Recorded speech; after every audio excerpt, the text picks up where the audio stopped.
আজকে আমি চলে এসেছি চট্টগ্রামের অন্যতম সুন্দর, শান্ত আর ঐতিহাসিক একটি জায়গায়, সিআরবি। আজকে আমি প্রবেশ করেছি লালকান বাজারের দিক দিয়ে। এই রাস্তাটা সত্যিই অসাধারণ, নিরিবিলি, পরিষ্কার আর একদম যানজটবিহীন। ভাবলাম গাড়িতে না গিয়ে আজকে হাঁটতে হাঁটতে পুরোটা উপভোগ করব। আমি এখন যে রাস্তা দিয়ে হাঁটছি, দুই পাশে বড় বড় গাছ, ঠান্ডা বাতাস, পাখির ডাক, মনে হচ্ছে শহরের ভিতর থেকেও শহরের বাইরে চলে এসেছি। আপনারা যারা চট্টগ্রামে থাকেন, একটু মানসিক শান্তি চাইলে এখানে একবার ঘুরে আসতে পারেন। হাঁটতে হাঁটতে চলে এলাম রেডিসন ব্লু চট্টগ্রাম এর সামনে। চট্টগ্রামে অন্যতম বিলাসবহুল হোটেল এটি। পাশেই রয়েছে জিয়া জাদুঘর। ভাবছিলাম ঢুকবো, কিন্তু দুর্ভাগ্যবশত আজ জাদুঘর বন্ধ। আসলে অনেক সময় আমরা প্ল্যান করি একরকম, কিন্তু বাস্তবতা হয় অন্যরকম।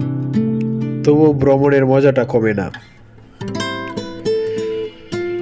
জাদুঘর বন্ধ থাকায় আমরা হাঁটতে হাঁটতে এখন যাচ্ছি এম.এ. আজিজ স্টেডিয়ামে এর পাশ দিয়েই। কিছুদিন আগে এখানে বাংলাদেশ বনাম ওয়েস্ট ইন্ডিজের ম্যাচের ট্রফি উন্মোচন করা হয়েছিল এই সিআরবিতে। সিআরবি মূলত চট্টগ্রাম রেলওয়ের কারণে জনপ্রিয়। এখানে পাহাড়ি ডাল, পুরনো রেল কোয়ার্টার, হাসপাতাল, পুলিশ ফাঁড়ি, সব মিলিয়ে এক অন্যরকম পরিবেশ। এই জায়গাটা কেন মানুষ এত পছন্দ করে জানেন? কারণ এখানে শহরের কোলাহল নেই, আছে শুধু শান্তি আর শান্তি।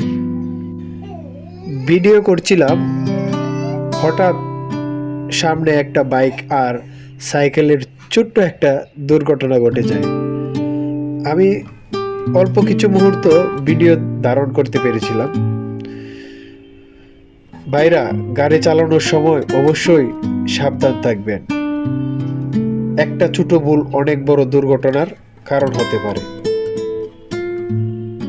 এই সিআরবিতে সবাই নিজের যার যার মতো ঘুরতে পারে। এখানে কেউ আড্ডা দিচ্ছে, কেউ গান বাজনা করছে, কেউ খেলাধুলা করছে। এখানে বাচ্চারা যারা আসছে তাদের জন্য খেলাধুলার ব্যবস্থা আছে, খেলার জিনিসপত্র কেনার ব্যবস্থা আছে।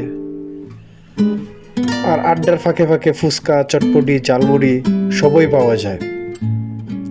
আর ফুল বিক্রেতারাও বসে আছে এখানে ফুল বিক্রি করার জন্য।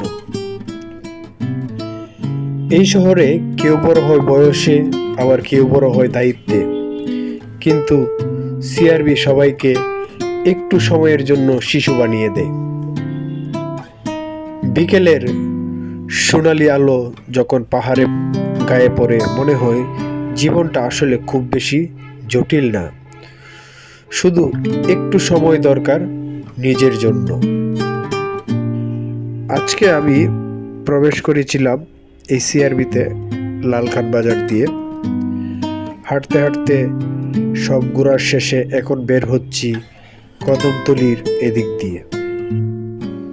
আপনারা যারা এখনো সিআরবিতে আসেননি, একবার সময় করে ঘুরে যান। বিশ্বাস করুন, ভালো লাগবে। যারা চট্টগ্রামের বাহিরে থাকেন, চট্টগ্রাম ঘুরতে আসলে অবশ্যই সিআরবিতে আসবেন। একটি দৃষ্টিনন্দন জায়গা, খুব ভালো লাগবে। সময় করে একবার হলেও ঘুরে যাবেন এই সিআরবিতে। আর এই ভিডিওটা দেখে যদি আপনাদের ভালো লাগে, আশা করি আপনারা একটু শেয়ার করে দিবেন, অন্যের কাছে পৌঁছে দিবেন এবং আমাদের পাশে থাকবেন, যাতে এরকম ভিডিও আপনাদের সামনে প্রেজেন্ট করতে পারি। ভালো থাকবেন, সুস্থ থাকবেন। আল্লাহ হাফিজ।